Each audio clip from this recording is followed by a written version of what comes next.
পবিত্ৰ মুহূৰ্তত আমি লাইলবুৰা মহিলা সংঘৰ যিটো কাৰ্যালয় গৃহ সেই কাৰ্যালয় গৃহটি শুভ উদ্বোধন কৰিবৰ কাৰণে আমি মাতি আনিছিলোঁ বিশিষ্ট দুজন ব্যক্তি। বিশেষকৈ কেইবাজনকো নিমন্ত্ৰণ কৰা হৈছে বাৰু, তথাপিতো উদ্বোধক হিচাপে আমি নিমন্ত্ৰণ কৰি আনিছোঁ দণ্ডেশ্বৰ চেতিয়া ডাঙৰীয়া, আমাৰ লাকুৱা অঞ্চলৰ এজন বিশিষ্ট সমাজকৰ্মী, আৰু বন্তি প্ৰজ্বলনৰ কাৰণে আমি নিমন্ত্ৰণ কৰি আনিছোঁ আমি এই লাকুৱা অঞ্চলৰ এজন বিশিষ্ট ব্যক্তি, বিশিষ্ট সমাজকৰ্মী শ্ৰদ্ধাৰ তৰুণ ৰাজকোঁৱৰ ডাঙৰীয়া। এতিয়া আমি বন্তি প্ৰজ্বলনৰ কাৰণে আগবাঢ়িছোঁ। বন্তি প্ৰজ্বলন কৰিব তৰুণ ৰাজকোঁৱৰ ডাঙৰীয়াই। তেখেতক বন্তি প্ৰজ্বলনত সহায় কৰিব পাৰ্বিন গগৈ।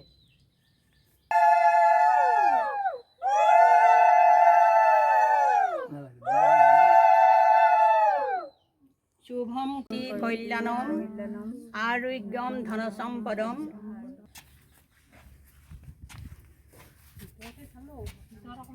যে আজি সুধাকণ্ঠ ভূপেন হাজৰিকা দেৱৰ আজি জন্মদিন, আৰু তেখেতলৈও শ্ৰদ্ধা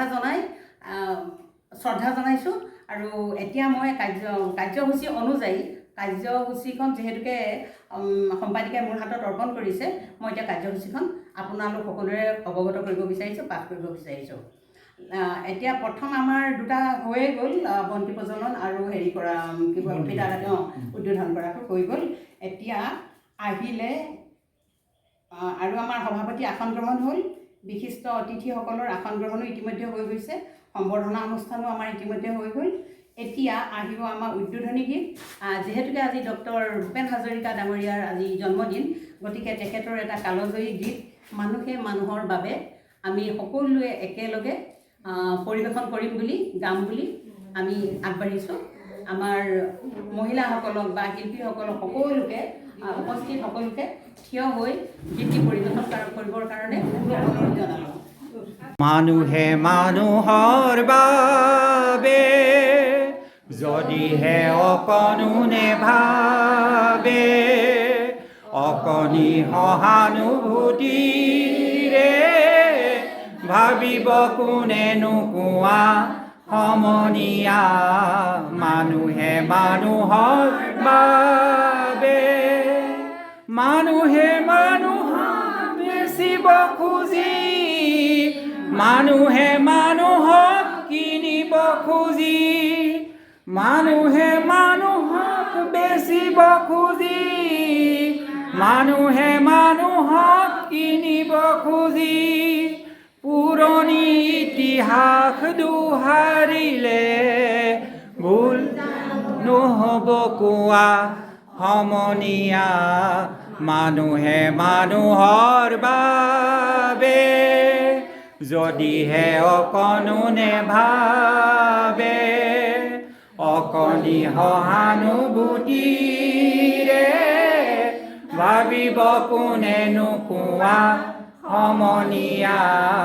মানুহে মানুহৰ বাবে, দুৰ্বল মানুহে যদি জীৱনৰ কোবাল নদী পাৰ হয় তোমাৰে সাহত, তুমি হেৰুৱাবানো কি?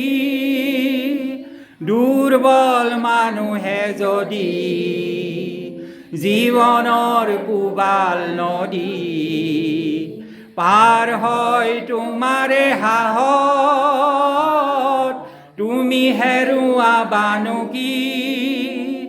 মানুহ যদিহে নহয় মানুহ, দানৱ কাহানিও নহয় মানুহ।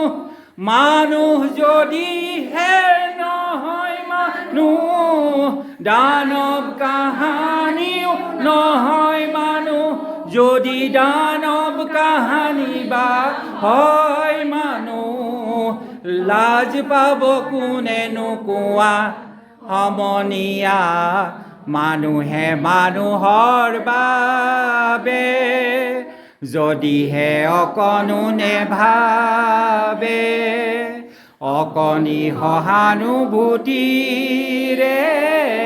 ভাবিব কোনেনো কোৱা সমনীয়া মানুহে মানুহৰ বাবে।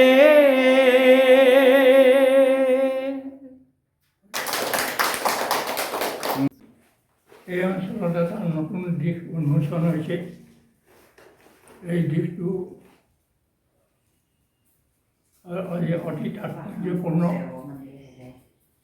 ইয়াত স্কুল কেইখনৰ বাদে অন্য অনুষ্ঠান প্ৰতিষ্ঠান ৰাজহুৱাভাৱে পাতিবৰ কাৰণে তেনেকুৱা এটা গৃহ ইয়াত নাই।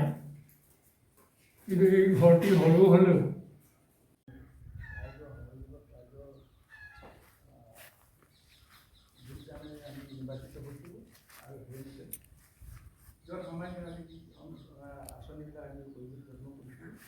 ইয়াৰ এটা প্ৰমাণস্বৰূপে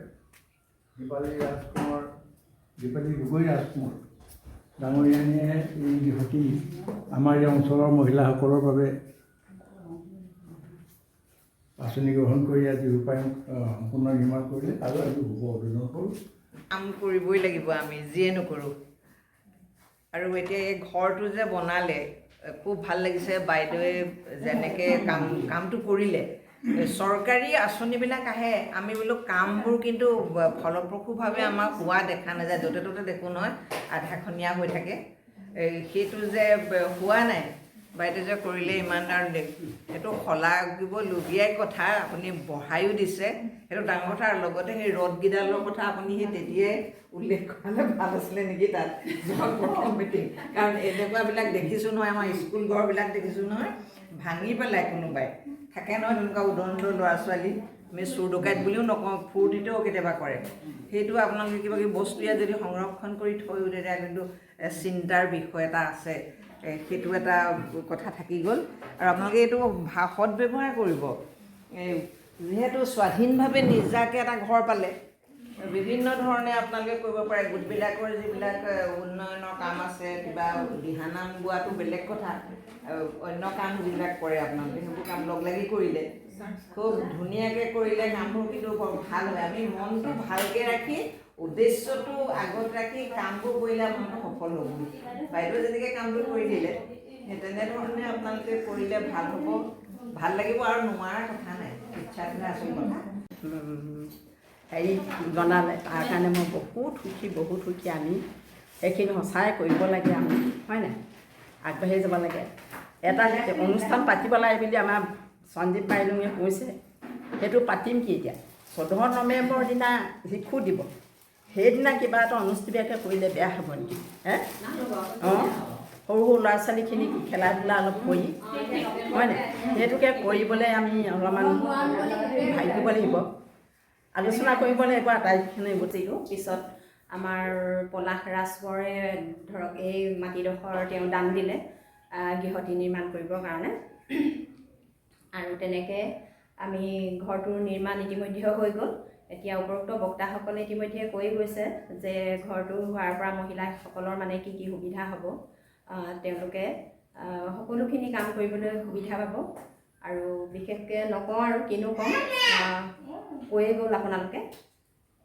নহয়, এতিয়া এই পলাশ ৰাজকোঁৱৰে যে এই মাটিখিনি ভূমিদান কৰিছে, তেখেতলোকৰ কাৰোবাৰ স্মৃতিতে গৃহটোৰ নামাকৰণ কৰা হ'ব? স্মৃতিত হ'ব। স্মৃতি বুলি ঠিক নহয়, তেওঁ যে ভূমি যে দান কৰিছে, তেওঁৰ মানে অনিমা ৰাজকোঁৱৰে দান কৰিছে প্ৰয়াত প্ৰফুল্ল ৰাজকোঁৱৰৰ মানে নামত স্মৃতিত, আৰু তেওঁৰ নাম বুলিয়ে তেওঁ স্মৃতিত তেওঁ এই মাটিডোখৰ দান কৰিলে গৃহটি নিৰ্মাণৰ কাৰণে। আৰু মুখ্য ভূমিকা বুলি ক'ব লাগিব তেওঁ, কেলেনো মাটিটুকুৰা নহ'লে আমি ক'ত ঘৰটো ক'ব লাগিব। সেয়াই, সেইখিনি আমি কৰিবই লাগিব। অলপ পিছত মই সভানেত্ৰী মন্তব্যত সেই কথাখিনি মই বহলাই আপোনাৰ সকলোৰে জ্ঞাতাৰ্থে মই কথাখিনি জনাম। ঠিক আছে, অৱগত কৰিম। জনাইছিলোঁ, কিন্তু তেখেতে বিশেষ অসুবিধাৰ কাৰণে তেখেতৰ বিয়োগৰ শ্ৰাদ্ধ, সেইকাৰণে তেখেত উপস্থিত থাকিব নোৱাৰিলে। তেখেতে ক'লে হ'ব আপোনালোকে হেৰি কৰক, এইটো মানে শুভ উদ্বোধন কৰক, এইটো আৰম্ভণি কৰি দিয়ক, মই নাথাকিলেও একো নাই, আপত্তি নাই। কিন্তু তেওঁ বৰপুত্ৰ লতাশ ৰাজকোঁৱৰক মই নিমন্ত্ৰণ কৰিছিলোঁ, কালি লতাশে আহিম বুলি ক'লে। আজি ৰাতিপুৱাৰ পৰা অৱশ্যে মই তেওঁলৈ ফোন কৰি আছোঁ, তেওঁ ফোন ৰিচিভো কৰা নাই আৰু অহাও নাই। গতিকে আমি ৰখি নাথাকিলোঁ আৰু তেওঁৰ কাৰণে।